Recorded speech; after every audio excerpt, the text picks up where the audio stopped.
Hello, everybody. Good evening.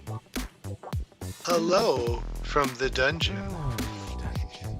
I like that. Technically, it's a dungeon. It's a cold, dark, damp place. So dungeon. Actually, it's very nice temperature down here because it was pretty warm upstairs, I gotta say.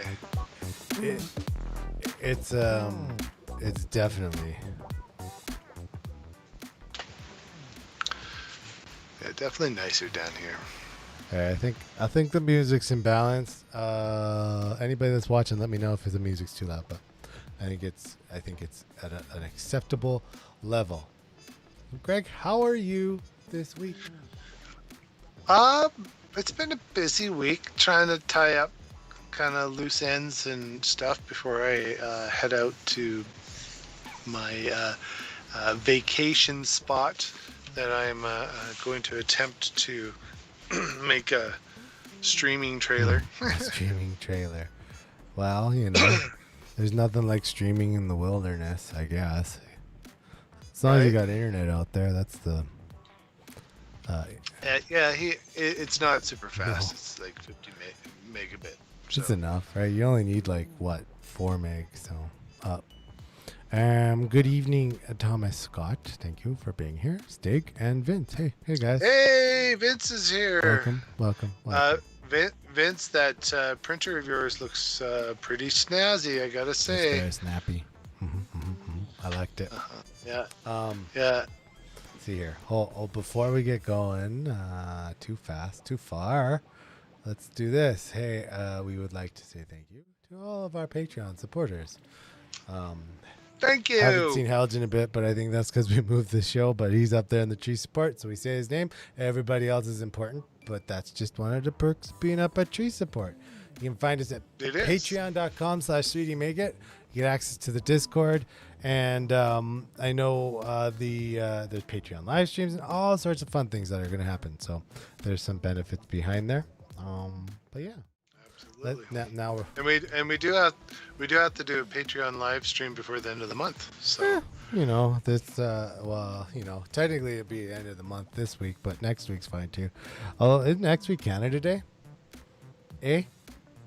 At the end of the week. No, isn't it in the middle? It's Thursday, so it's one day after. So it still counts. Okay. Still counts. It's fine. Still counts. It's fine. Check Discord, my Benji. Okay, I'm checking right now, Vince. So yeah, we pop between a lot of stuff, but mostly we use Discord for back channel. I have been reading the Discord. I haven't been posting a whole lot in it. I'm busy getting my life back into order now that I'm fully 5G compatible. You got your chips all upgraded. Yeah, we're all upgraded with your injections. Yeah, we're maximum strength, and I'm not. I'm still only at LTE. LTE. Until Sunday, and then I upgrade to 5G. Ain't nothing wrong with LTE. It's okay. But it's been interesting being back to more normal-ish stuff. Yes. David's been moving back into the office for a year and a half. I've been alone. Yeah. Kind of Sorta. alone. I mean, David's always in my ear, kind of like he is now. Yeah. And Cass, our cohort, is always in my ear too. So we it's like we weren't apart, except now we can throw things at each other. So that's kind of. And then the pranks have started. Oh yes, the prank wars. And somebody's desk has become infinitely easier to prank at work. So, whoops.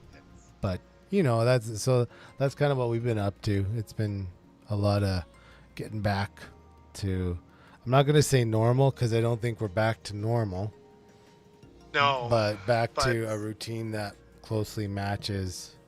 And I'm hoping I can actually get to do a few more actual hobby stuff with the 3D printing and CNC, because it's been go to try to get my summer trailer ready to go. And now that is almost to the side, I can do other things. I did a project this week, in fact, that I've been meaning Nice. to do for a long time, everybody.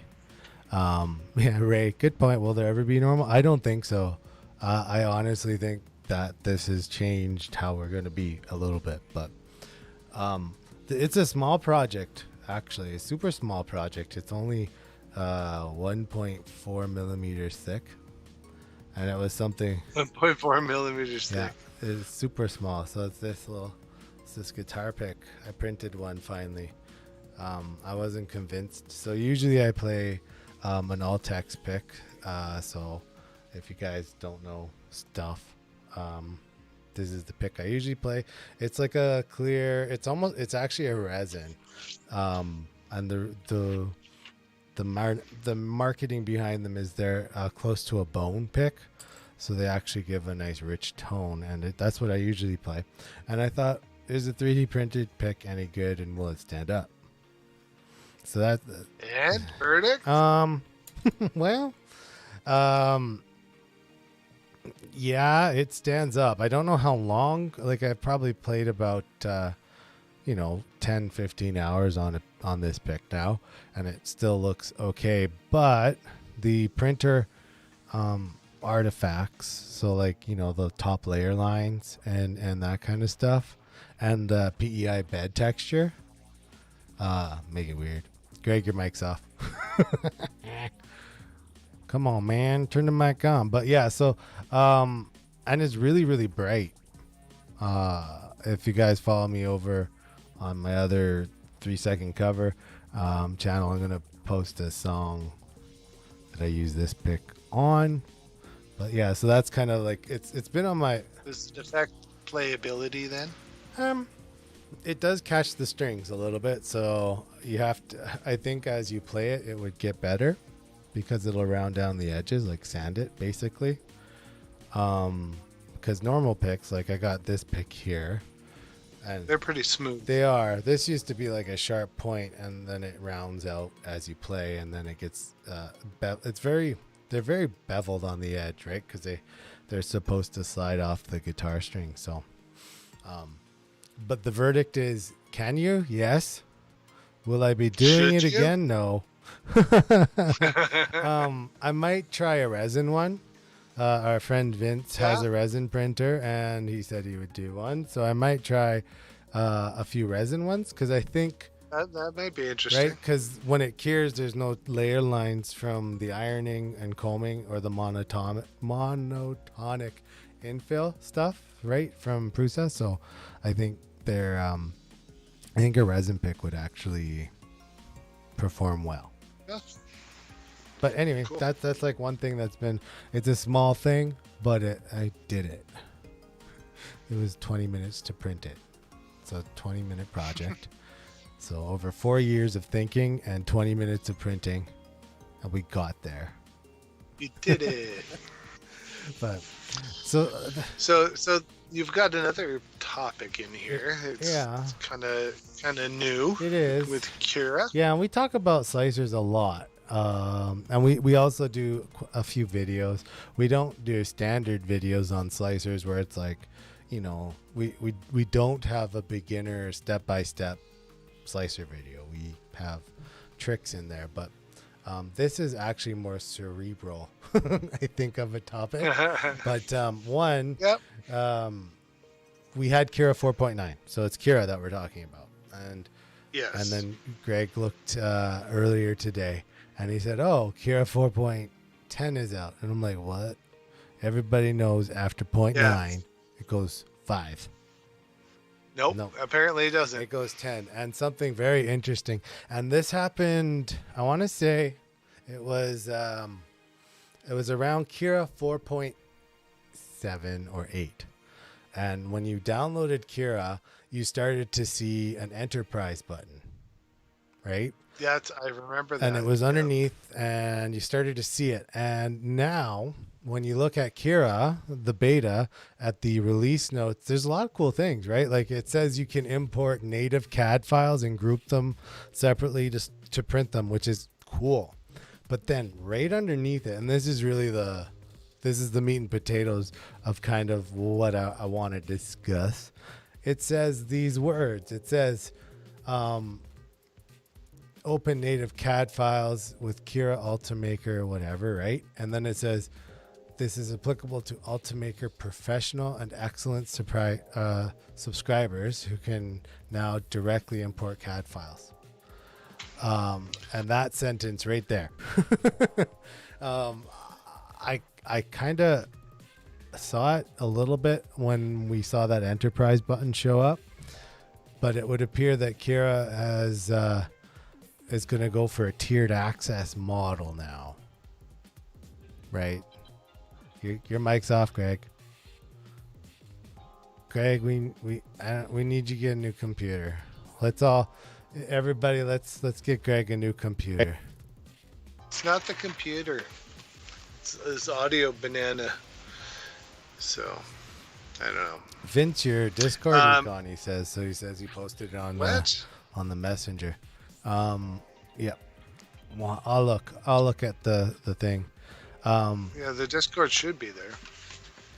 Yeah, That's weird.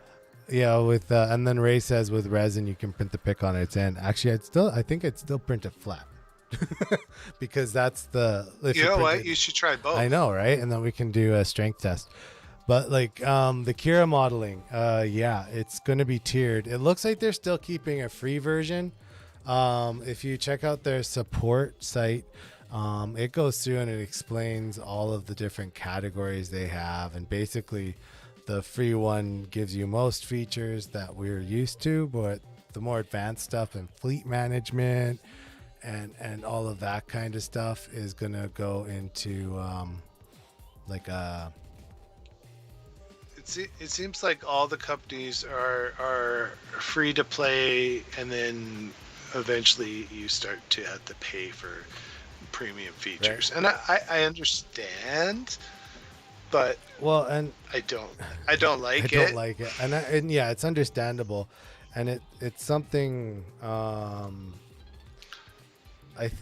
it can be a double-edged sword, right? Because if there's another slicer out there that's almost or just as good and it's free. Yeah.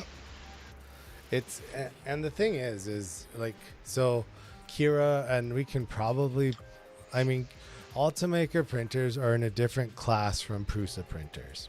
They just are, right? And Ultimaker printers are like Cadillacs, right? And they're very, very good. And so they made a lot of money selling printers. But after a while, and we've seen this in other sectors too, right? Like Greg and I use some software called Smart Notebook. Yeah, and absolutely. And they right? get you in the end. They see it, and you see it quite often where, like, at the beginning, if you buy the hardware, everything's included. And then as they stop selling hardware, they have to shift their model to more of a software thing. And there's, again, it's a business model, but we're seeing Kira take that step to move it around. What's that? Astroprint. Astroprint has done this almost from the get-go, right? There was a free version, and then the free version gave you what? Well, they still have the free version. I think right? it's 2 printers on the free version. Yeah. And then after that, you can get you can buy the subscription. I think is like $10 US a month or something like that. Yeah. Well, and then you look at a lot of them. They want to do fleet management, and at a hobby level, and like I think the professional one, I was even reading that like it's mostly for Ultimaker printers, but I can see them forging forward with features that would be specific to premium subscribers, just because that's the way of business and the trends. But they've really, like, thanks to Kira and early versions of Slick 3R and the KISS slicer and those pre-genitors, they really blazed a trail for accessible technology for 3D printing, and it's quite admirable, I think, of them, even right now, to give a free tier, and they still are. Now, the funny thing, Greg said, "Oh yeah, Kira. Okay, what about that other one? Uh, Yeah. what's that one called?" And you guys know the other one. We all know the other one. The other one kind of worked backwards and thought, let's charge for something Yeah. and And then never upgraded. never upgraded. And in all fairness, they have upgraded it. It's just there hasn't been another release. But the other one that we refer to is Simplified 3D. And I mean, when you compare Kira or Prusa Slicer to Simplified 3D still, yeah, like it's one thing that how to say it, like, diplomatically. Simplified 3D mismanaged how their software development lifecycle would go. I think that's good. I think that's a good way to put it. Yeah, that's pretty good. You should. So Vince has got his benchy. Ah, there he is. Yeah. Oh man, that's pretty amazing. I love that thing. We should share. I should share my screen. Greg's gonna share his screen. I like Kira for the tree supports, Vince says. Yes. Hold on, I gotta get to the screen capture for Greg, and then there. So this is the picture Vince sent in. That's it. Oh man, that's now Vince. Is that an original Ender 3 there that you have modified? Because it looks like an original Ender 3, not a Pro. And that he's IDEXed the heck out of. That looks really cool. Yeah, it looks like 2020 under there, so it's probably an original. I mean, really, from the original to the Pro, that was it. The Meanwhile power supply and the extrusion underneath changed. And he's got the Banta going on. Couple Banta Nice. coolers. It was an Ender 3, not a Pro, he says. Very cool. And that's a big benchy for an Ender. What scale is that, Vince? Look, my guess, 250. Not bigger than that. Okay, I'm going to stop sharing. Yeah, I flipped back anyway, so it is back now. So Vince also says he likes Kira for the tree supports, and I agreed. True. That's like the only reason I agreed. used Kira at all. Otherwise, we've been Team Prusa Slicer now for, I don't know, 4 months, 6 months? Something like that. Since we made the switch. 325% benchy. Okay, we're doing this. So I gotta ask Vince, what IDEX did you design the IDEX or did you use a kit? That's my question. Well, like what's that one? The Ender. There was that IDEX kit from. Yeah, that's the Ender IDEX one, but I just wasn't sure if that's something that he went with. Maybe. Who can print the biggest benchy here? I wonder. That's a real question about, like, who has the biggest printer. Well, it says Ender IDEX on his. Yeah, thing. it's the kit from Ender IDEX, and then he printed the parts himself. Because, you can save some money that way. And did you switch the board out with an octopus on there? Because I think it came with originally the Big Tree Tech Pro. Yeah, it's the Pro that they put in there. So I'm just wondering if he switched it with the Spider or maybe Spider. He says Spider. Yes, that's kind of what I thought, because he was having some troubles with the Spider compiling it, and then he got it going. So.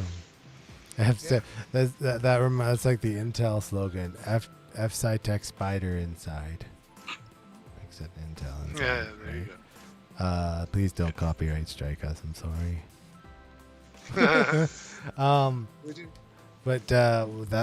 That's probably a good place to say, hey, Greg, show off your stuff.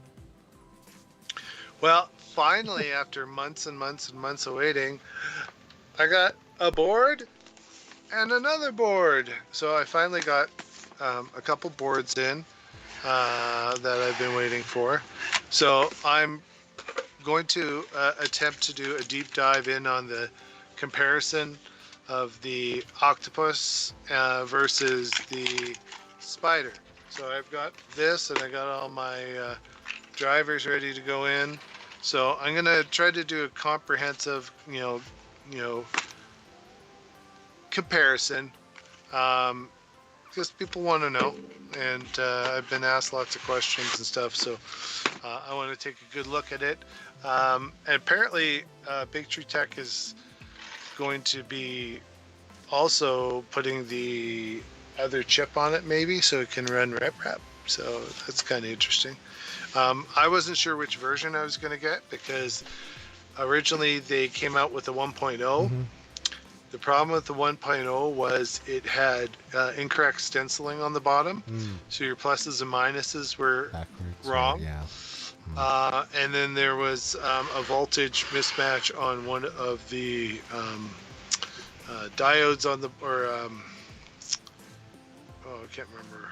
What, there was a thing they switched off the board. It wasn't a MOSFET. It was something else, but it didn't really affect it too much. It just was, you didn't get as stable power. Yeah, rail. that sounds like the issue they had with the similar with the thermistors on the E3 Turbo. Right. The wrong resistors or whatever. So I'm going to go through and do a comprehensive deep dive. I'll probably be working on a spreadsheet like comparison, because there's both of them have a whole crap ton of fan connectors. Crap ton. Some of them are voltage swappable, which both of them have, which we didn't realize that both of them had. Some of them are always on. Some of them are only 12 volts. Some of them are only whatever your core voltage is if it's 24, whatever pass through. then it's 24, or and then some of them are hardwired at 5 volt, depending on the board. So, and some of them are, you can adjust, and some of them are just dedicated always on. So there's a lot of little differences, but for most people, I don't think you need 36 fans. Not that it actually has 36 fans. But maybe if you combine them both. But I mean, there is reasons, but I mean, like you say, most people, normal folk, probably. Now, if you're doing IDEX, I totally understand. You've got your 1 or 2 hot end cooling fans, maybe depending, and then you have your hot end fan. So I can see someone wanting maybe 3 fans per hot end, so then there's 6 fans that you could independently control, right? And stuff like that. So I could, and then you may want 5 volt case fans instead of you want to do Noctua. So yeah, I get it. They also have 2 rails on the one for 2 different types of LED control, RGB, and then one's the older style too. Yeah. It's all in there. So they look very nice. So I will start working on a proper comparison video for that, which I will probably work on in my downtime coming up. That's downtime. Yeah. I mean, for me, when I look at a controller, like the things I look for, like in even a replacement controller, if I were going to judge it, I want to be able to control every single fan thermostatically and PWM. So I want to be able to control on and off and speed. And I think that the Octopus is like, if you're looking, so let's say a CR10 V2, right? You got 2 Z motors, you got an X and a Y, so you got 4 steppers to drive plus 1 extruder, right? And that kind of, so right there you've got all of that, but on your actual board you need basically 2 hot ends, I guess you'd call it, right? Headers right now, and then you can PWM the one for a fan, and then that way you would definitely have 2 extra thermistors too. But you don't even need to do that on this board, because there's enough both of these boards, because there's enough. So many. extra. How much was the octopus there, Greg? Remember? I want to say it was like 80 something, $80 with it all loaded up with 2209s. Okay. Yeah, it wasn't too bad. Yeah. It was fairly reasonable. That's in the SKR range when you load them up with 2209s, roughly. No, the SCRs are normally quite a bit I cheaper. paid 65 for mine, so I don't know. That was a while ago, but that was 5 TMC 2209s in the SKR. Yeah, but we're talking eight. Well, Eight. Well, yeah, right. And so, like, if you say 8 and you're looking at the price, it's a good deal. The auto fan kicks in on 60s on both hot ends on controller. So here's a cool thing.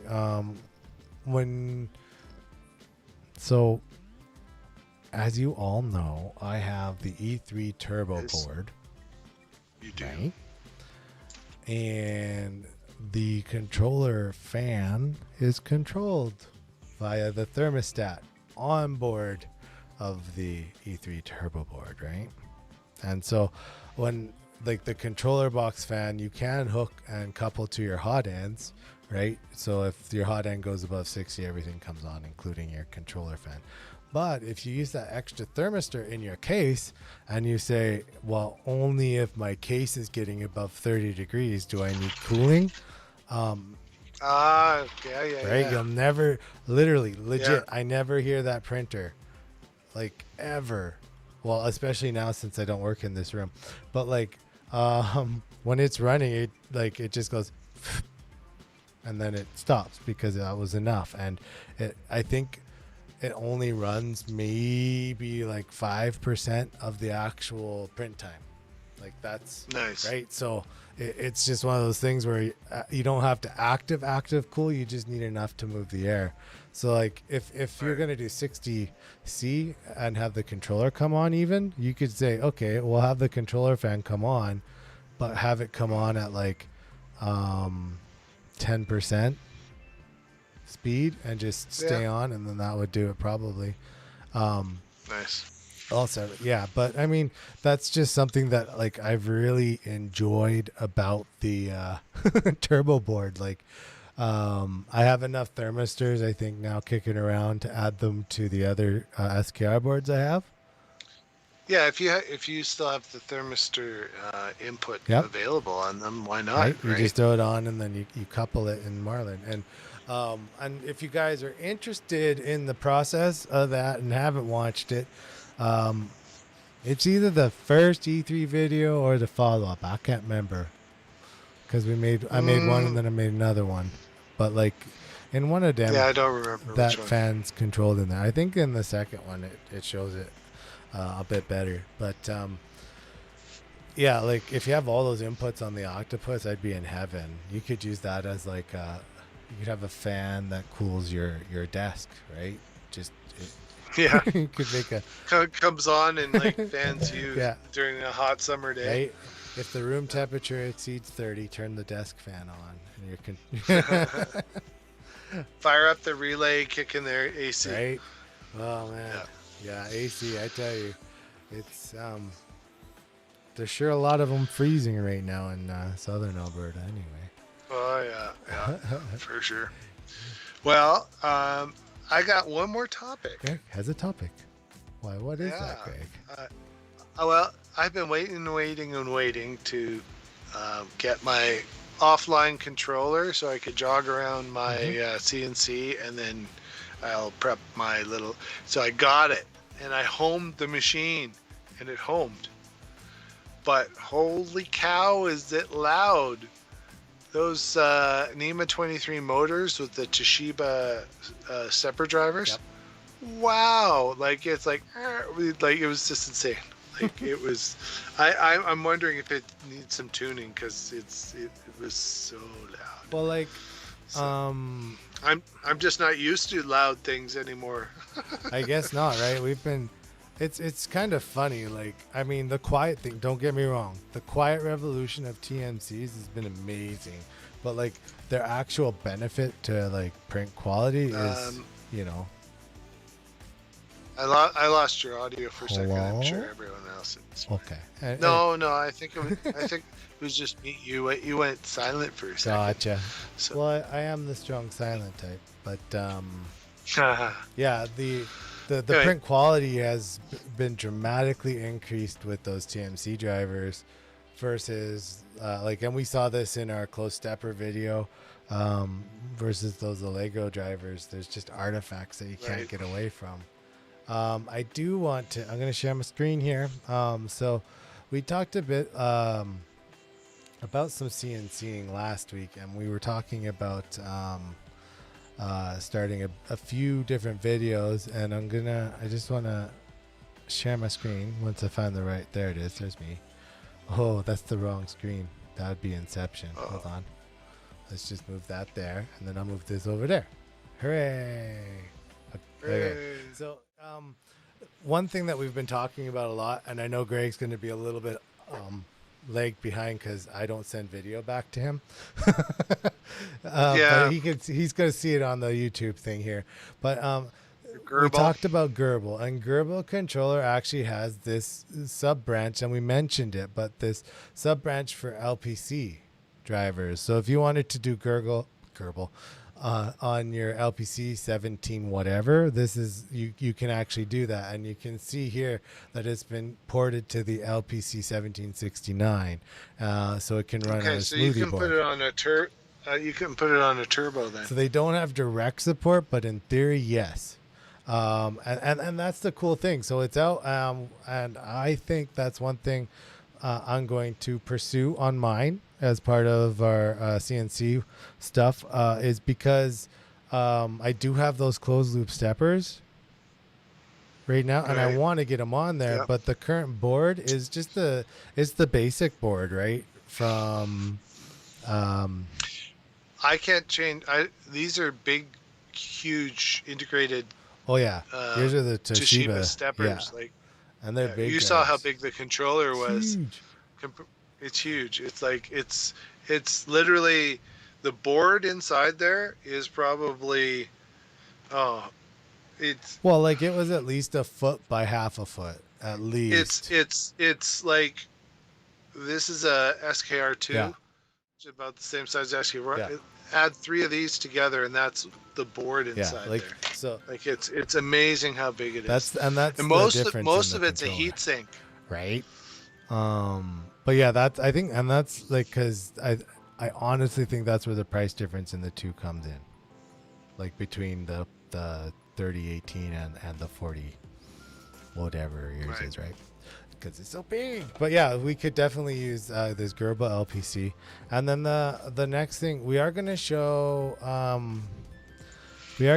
Fusion Toolpath, but I do want to bring this to the attention of folk out there as well. I want to play in Fusion and learn it. Yes. So this here is called Carbide Create, and Carbide Create is a great linear toolpath generator extractor controller for a CNC mill when you're doing getting started, right? If you want, like they have, it looks like they have like the American Eagle and the crest is what they're showing in their thing here, but this is a really simple program, and I've used it in the past to do just signs.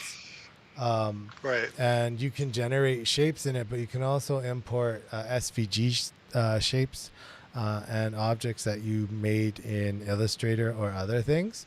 So you can actually bring stuff in, Boolean operation, but this will actually generate your toolpaths for milling picture signs and that kind of stuff, right? Like, so you wouldn't use this Carbide software to create like a milled 3D ball joint, right? Right. Like, you need something like VCarve is another one. Mm-hmm. And VCarve is good. And we've both kind of used VCarve, and it's okay. It costs some money. Greg, your mic's off. Greg's mic's off. I'm going to talk about Greg now because his mic's off. Man, it's back. And there's like, so VCarve has a number of versions too. And so I'm learning more and more about the Yeah. software, and more of them. Some of them will only do basically your 2D Mm-hmm. 2D carving, Yep. right? And then some of them will do the what they call 2.5D, which is, flat on the back Yeah. and then a three-dimensional carving on the front, Yeah. right? And so I'm actually interested in that kind of work Right. with my CNC. Yeah, and if you want So to do that stuff, you're talking fusion and adaptive clearing and 3D yeah, operations, right? there's Mm-hmm. Aspire, but they cost money, right? Well, And then they there's all do. and so I'm trying to find a solution that is affordable for the hobbyist Fusion. to do it. Well, I So shouldn't say yeah, fusion because fusion is affordable for us as hobbyists to do it. But actually, in reality, if you were to use fusion to do some of the stuff that we'd want to do with it, those features are locked out. With yeah, like the carbide create is mm-hmm. nice, but if you want to do the 3 or 2.5D, you have to go to the create Yep. pro, and so you gotta spend And money. carbide is one of those things too. Carbide 3D. If you want to check them out, it's carbide3d.com. Hashtag not sponsored. Hashtag cool software. But they're one of those companies that also sell machines, right? So if you Oh, if you absolutely. wanted to look at getting into the hobby, um, there's definitely like so the machine I had, let's call it $300, and that's a 3018. You step up into Greg's machine, which is a little bit bigger. The drivers have more torque, and I think the spindle is faster. So Yeah, it's a little bit bigger. it's beefier, Yeah, and that one I think let's call that 1200, right? And so yeah, I would say that those two are kind of like the introductory into the hobby. But yeah. carbides machines they take everything to the next step, and they start at like 2400, or I guess you can get so they you can buy their base machine for 1320 from Carbide, which is actually a really good Yeah. price. And then you go up the more you put around it, and they have enclosed ones. But the reason I mention that is because Carbide, for me, is kind of like following the trajectory of Ultimaker, right? They have a product, they make their thing, Right. their CNC, they're selling it, and they're going to sell their software, which is great. Which is great. Yeah. Yeah, and there's another one called Free Mill. I'm gonna look at a few of them. Yep. Once I actually have cut something and whatnot, I'm going to play with it. Uh, Maybe, hopefully, I could have some tips and tricks, and you can have some tips and tricks, and Mm-hmm. we'll maybe I'll recommend some for you to try, and then we can have a nice discussion about different types of Mm-hmm. cam software. Yeah, and I mean, Cam's been around for a long time, right?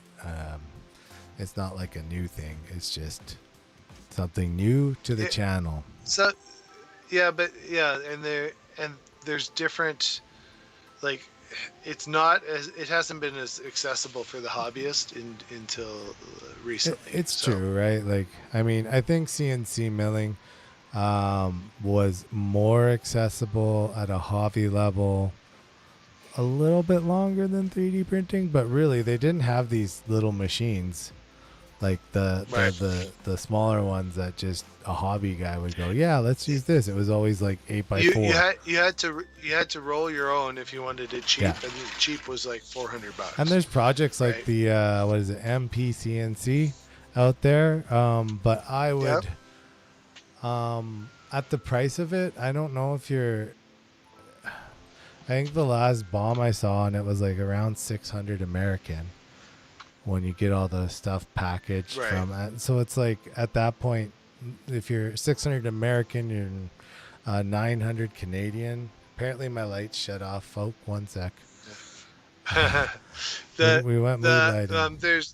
there's a guy in Ontario that I watch his YouTube channel. He's DIY Yep. builds. If anyone's interested, he's always got some funny commentary on answers his different um, you know comments and stuff, and it's always funny. But he built I think he called it a four or $800 CNC. He built it with din rail and a number of things, and cut all the parts, and it works really well. And so it's really interesting. So you can roll your own, and so it just I think they're just coming more accessible to kids and whatnot. Well, and like the rep rap revolution has really changed the mindset of the hobbyist, right? Like it's one of those things. It's if I want it, I can build it. So why wouldn't I? Right. So Right. And so I want to. There's sorry, not Vince.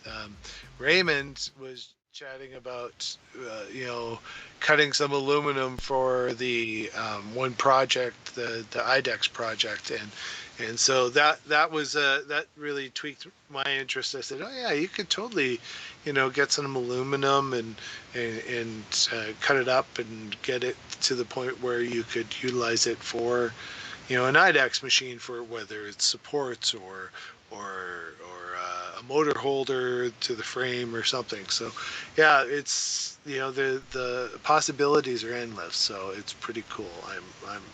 I'm excited, and David's got his CNC there. So between David and I, we will get some content out on that, and we're not neglecting 3D printers, because parts are slowly coming in. This is another part for the Voron, so we haven't forgot that. It's just we got to get all the parts printed so I can actually do the build. So yeah, and that'll get done.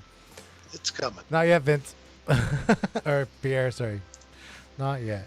He asked, did you get the SKR? I don't think you did. I can't. I shouldn't speak for you. It's got 2209s installed and a Wi-Fi module, and it's not in a printer. So no, I did not get it in a printer yet. So it is here. I had to wait for these, so because they don't come with SD cards anymore, so I had to order some.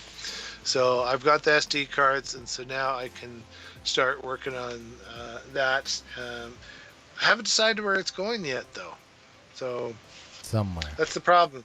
All of a sudden, I got all these boards, and I got to do some analysis and this and that, and then I don't know where I'm putting them all. So it's an all right problem to have. It's just, but yeah. It's a problem, right? It's a problem. Yeah. What size of SD cards are those? I don't think he means like micro or mini. 32 gig. So they're not huge, but they're good. They're pretty big for a printer. Yeah. There is a limit. I think it's 128 on some of the SKRs, and some of them is even smaller. I saw a guy trying to put like a 256 gig in it, and he's like, it's not working. I'm like, that's way too big. I wanted something not too small, but because I would want it to also be able to use these for pies. So I got 4 of them. So I got 3 boards and then a new pie. So I needed to do that. So send them anyway, Ray. We got other CNCs that can do it. We have access to other CNCs that can do it. So send away. Well, let me get my first cut in, and then we'll talk. We'll arrange some exchange of materials. Yeah, these are just Amazon. I went with brand name SanDisk, so I've had good luck with those. So yeah. I've actually had the last 2 I've used in my phone burn out. I don't know if that's like the SanDisk thing or if that's a Samsung thing. Probably a Samsung. I don't know. I never put them in my phone, so. I guess. Well, I mean, now my phone doesn't have anything in it. I don't do anything on it, so it doesn't need memory.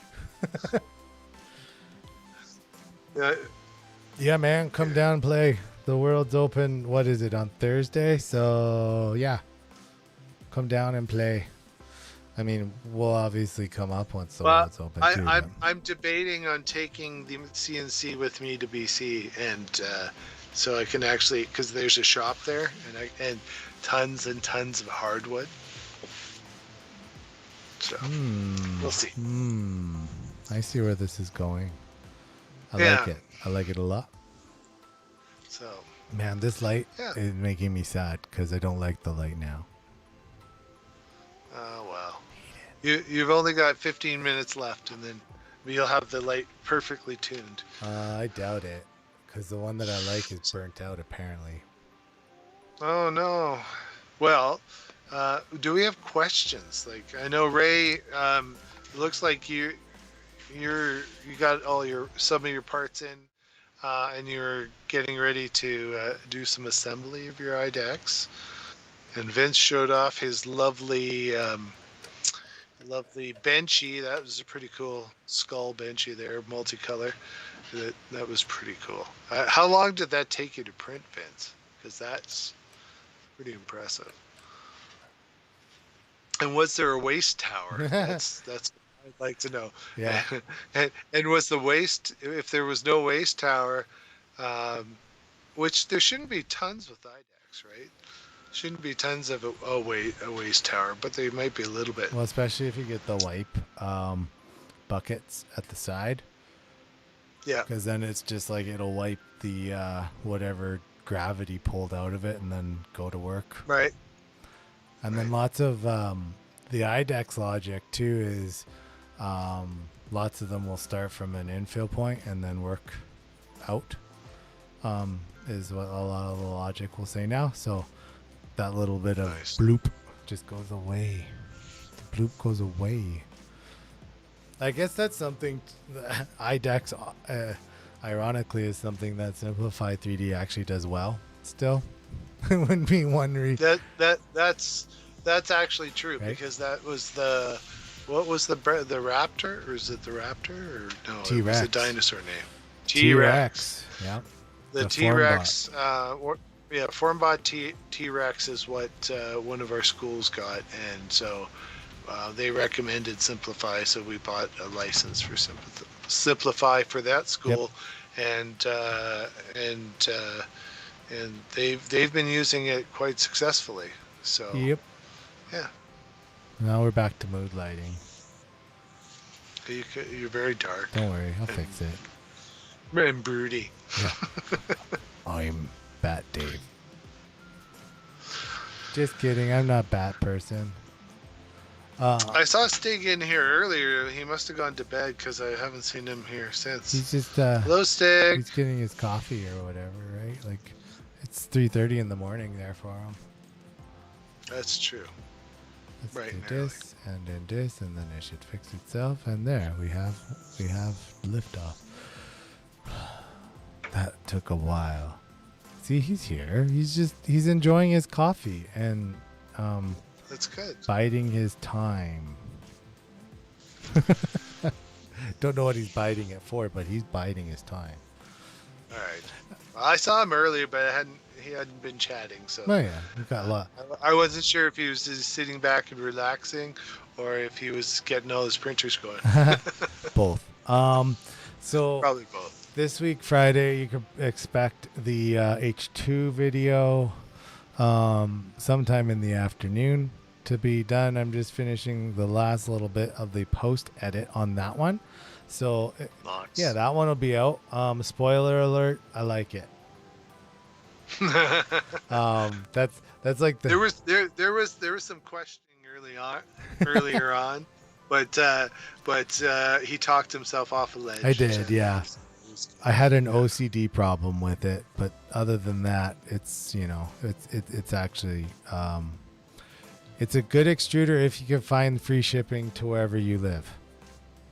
If you have to pay shipping, it gets up there into like the Chimera area. And so we always do this at the wrong time of the video, but hey, all remember to subscribe and like and follow and thumbs up and thumbs up. Oh, and encourage somebody with kind words. Yes. To subscribe to us. And if they won't, maybe try unkind words. but I'm not saying you should start there. I need more coffee really to wake up. I hear you, man. It was a rough I day think for my me audio's until messed like up. 4. Um, yeah, I hear you. Yeah, but at least Greg, you cut out. Greg, you cut out.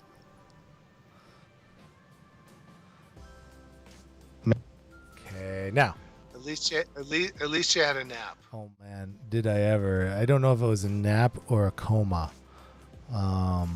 But either way, Well, you woke up. You woke up from it, so it couldn't have been a that's coma. true. That's true. I'm gonna throw this one up here as well. We would also again like to thank Patreon supporters. You guys are amazing. Hell, thanks for being up there at the tree supports. But everybody on this list is important, near and dear to us. So if you want to follow us on Patreon, it is 3D Make It after the Patreon.com. Yeah. So thank you. We sure appreciate it. And I'm gonna click the. Dominic has a good question. Yeah, I finally got my Kira parameters where I want them.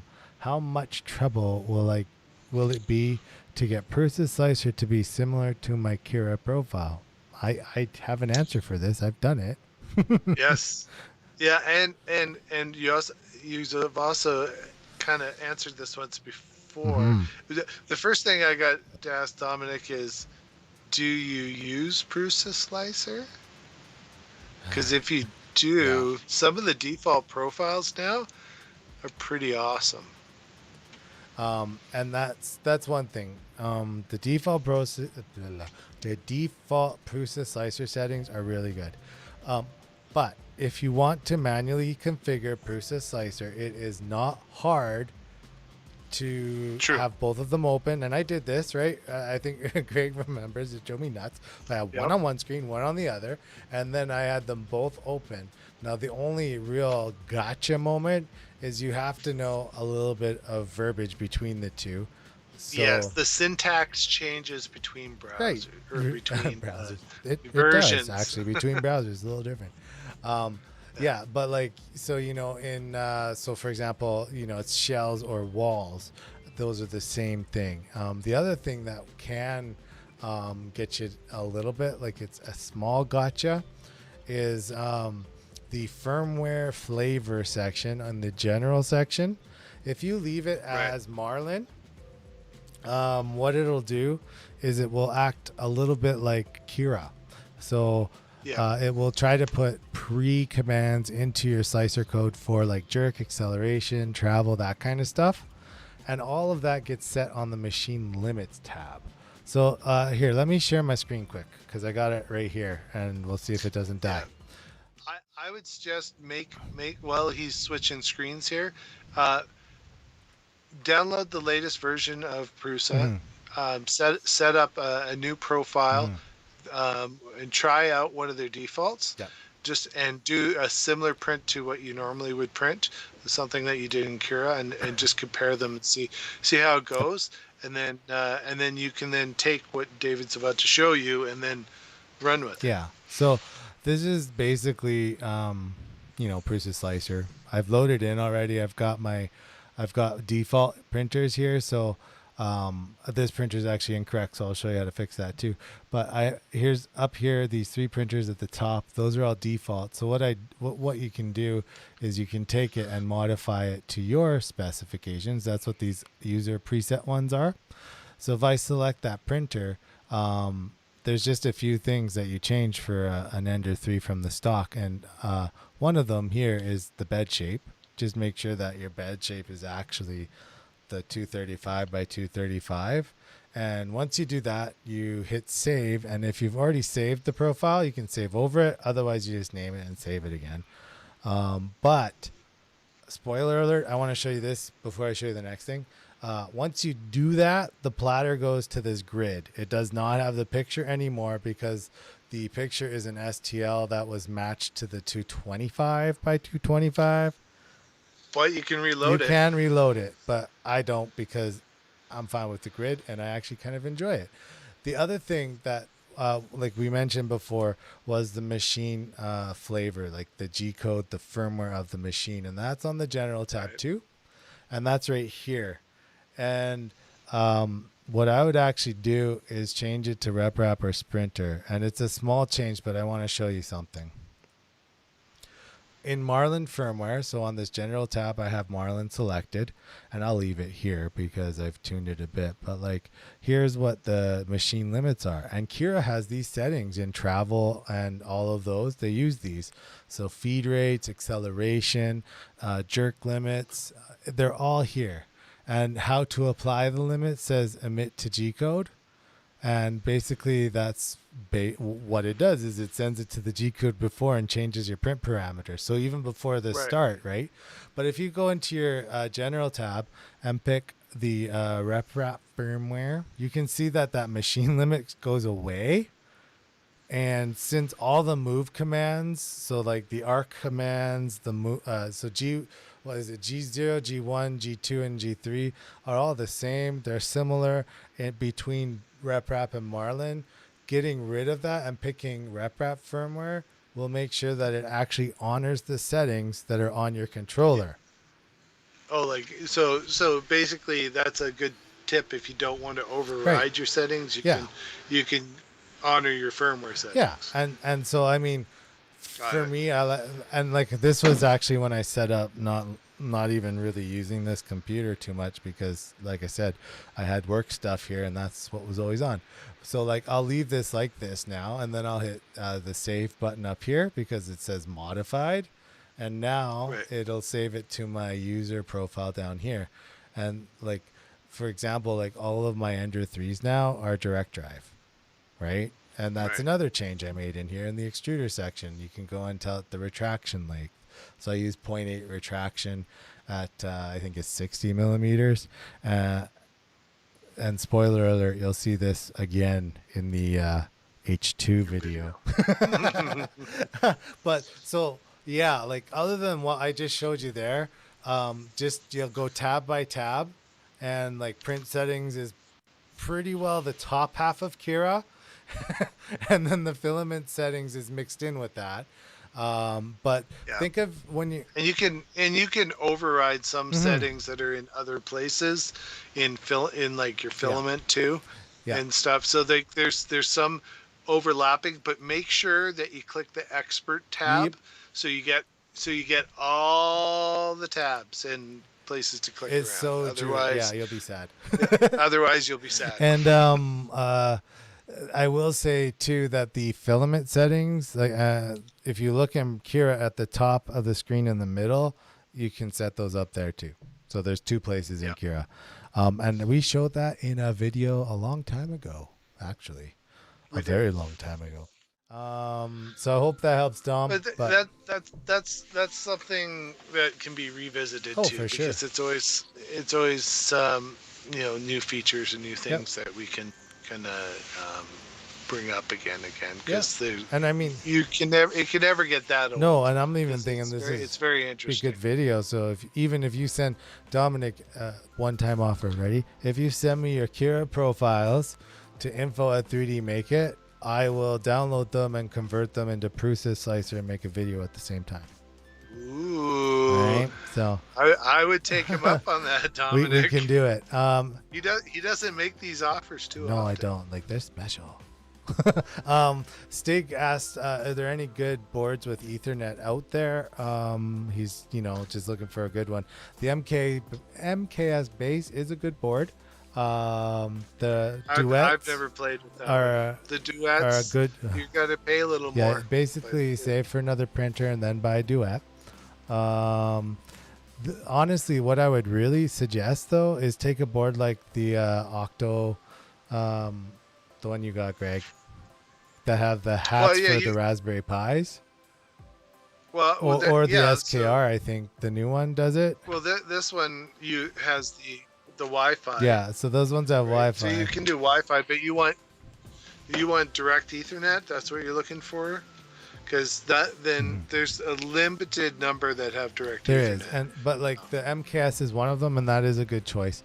But I would always choose, I have not used it, but that Panda Pi board really caught my eye. That's the one that docks the Raspberry Pi. So it's not often that David continually mentions the same board over and over, Right? and this is one of those times. So I really think that his Amazon refund should go to the Panda Pie. You never know.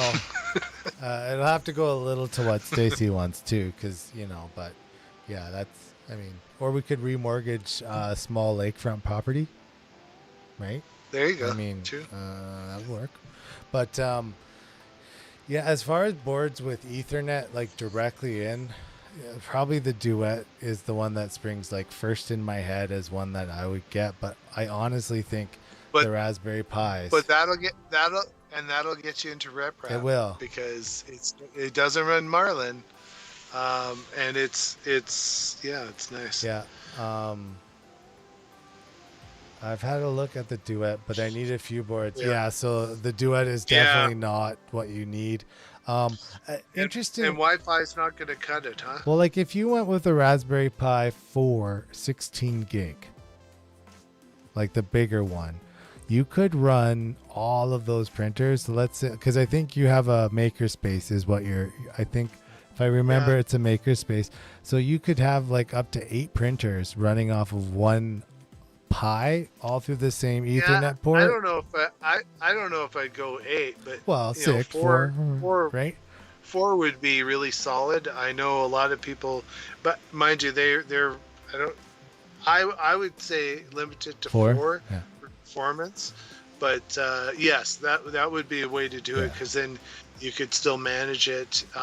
You can set up the multiple instances, and your cost is so low, right? Like, Like there is an Ethernet hat that you can buy that takes or it's a module, not a hat, but you can use it in place of the Wi-Fi module.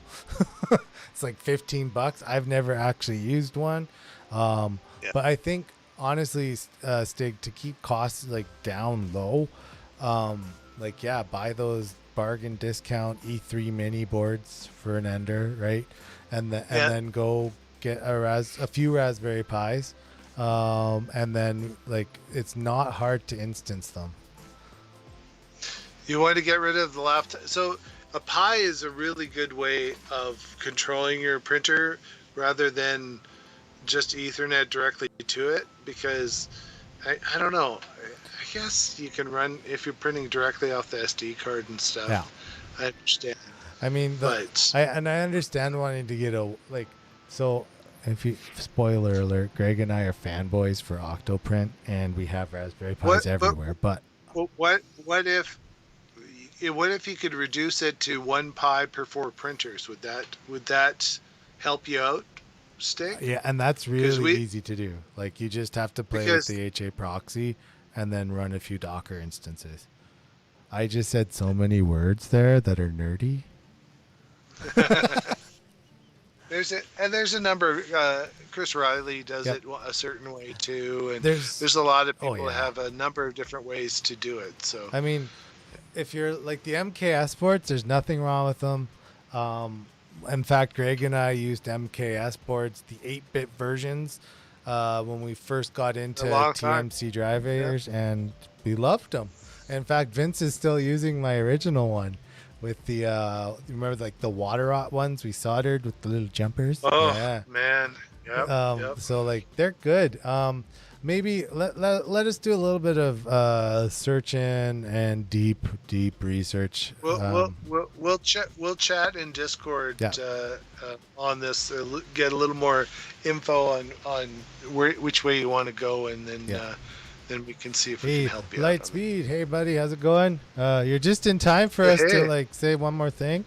Here, hold on, I'm gonna put this up. Okay, ready? Here comes again. We would really like to say thank you to all our patrons. Helge at the top, thank you so much. You can get us at patreon.com/3dmakeit. And did you know 3D Make It has a podcast? No. Yeah, and we might even make one this week. We gotta make one before I go to BC, because then we'll have good audio. And and if you guys don't know where to find our information, I gotta change that logo because it's hidden by the light now. But it's 3dmakeit.ca. You have to use the www because we're cheap and poor and we can't afford anything but free Google hosting. So make sure you throw the www in there. I thought it worked without it. Driving to MRRF. You're going to Murph? Are they even doing Murph? I heard. Oh, you can get there without the www. Can you now? Okay, so yeah, I fixed. We'll change that up. There was a time where it didn't work well. Man, he's going to Murph. I want to go to Murph. Yeah. I mean, I want to go to Murph, but honestly, right now, I won't travel. Yeah, that's true. Yeah, and that's a personal choice, and I think you guys, yeah. Well, we will join you at Murph virtually. Yeah. Hook us up virtually, man. We'll be there with you. 1,800 miles into Tesla. That's just a few charges. I gotta say, I hope you have free supercharging. Which one has? It's not the base model, but it's the one above it. He's got a 3. Yeah, it's a nice one. Yeah, it's a blue one. Ooh. It's nice. You know, I've seen like 4 or 5 Teslas around me now here, like in my neighborhood. I got a Mach-E on my street. Somebody bought a Mach-E? Yeah, and they park it in front of their house. It's like sweet. Hopefully they don't go around bragging they bought a Mustang, because that thing is not a Mustang. It's a coupe. You know what? I would take one. Oh, I would take one. I would also take a blue Tesla like Lightspeed has. So this is true. But yeah, I'm just saying. Hey man, if you get any cool things from Murph and you want to share them, pop them up, hit us a message, and we will. We'd love to see some of the insider stuff. We should get him on the show sometime. Well, yeah, come on, yeah, whenever. So you're you're invited to join us there, Lightspeed. So. We'll arrange it sometime. I haven't heard if surf is actually happening, because there used to be one by us too. What was it, the Calgary Maker Fair or something? But they turfed that a few years ago, and they've just never been able. Like obviously right now. It's not happening. Maybe you and I can drive to Earth when it's safe. One day, yeah. Well, how long did we figured it out? It was a ways away, but I forget. We figured. I still think it's funny how close Murph and Earth actually are to each other. But that's just me. Are you there? Say something. Nope, you're gone. Gray's gone. Hoser for now would be sweet, eh? Yeah, man. Come. Not this. So next week, we're gonna do our restream, Patreon only, join in stuff. But the week after Lightspeed, if I'm on vacation, that's a bad week. Actually, one sec, because Greg's gone July. But I'll still make myself available, but would probably have to do the restream stuff to do in order to some stuff. Like so, I'm back, because I don't have sufficient service when I'm away. When I go on holidays, I can't stream out there. So the 21st would be the first. We'll hit you up and figure out a date for that. We'll figure it out, because it'd be great to have you on, and it was nice to. I still think Ray needs to come on too, but I don't know if he's video shy. No, I've seen Ray on the internet before. He's real.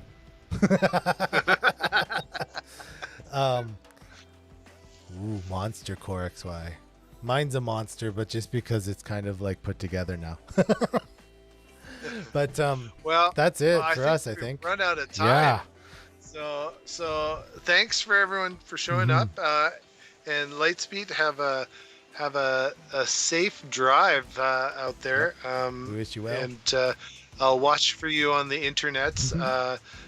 I've caught a few of your little quick videos and stuff that you've been putting out lately. Those little shorts. So yep. Anyway, thanks again to everyone for showing Mm-hmm, up, and I will see you next time. And yeah, me too, probably. Until next time, have a good one. bye. Bye.